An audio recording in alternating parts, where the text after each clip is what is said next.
posne bele štangle sastojci za posne bele štangle, 150 g mlevenog posnog keksa, 150 g mlevenih oraha, 250 g šećera, 60 ml vode, 125 g margarina.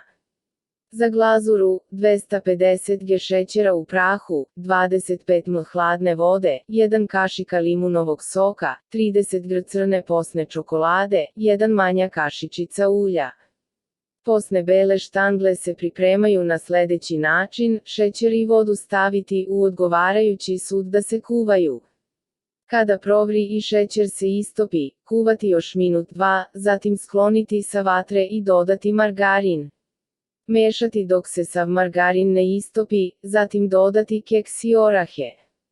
Sve dobro promešati da se izjednači, a onda izručiti na papir za pečenje ili rastegljivu foliju i izravnati na 1,5 cm debljine.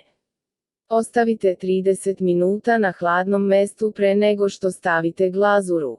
Glazura, viljuškom umutiti 50 g šećera u prahu sa vodom i limunovim sokom, a onda postepeno dodati preostali šećer. Kada se dobije potrebna čvrstina, glazuru rastanjiti nožem preko kolača. Ostaviti sat vremena da se glazura stegne, pa tek onda seći na štanglice. Istopite čokoladu i ulje, sipajte u kesu sa malim okruglim nastavkom i ukrasite štanglice. Za najnovije recepte kliknite subscribe, like i zvons, svaki dan najnoviji recepti, zato nas zapratite.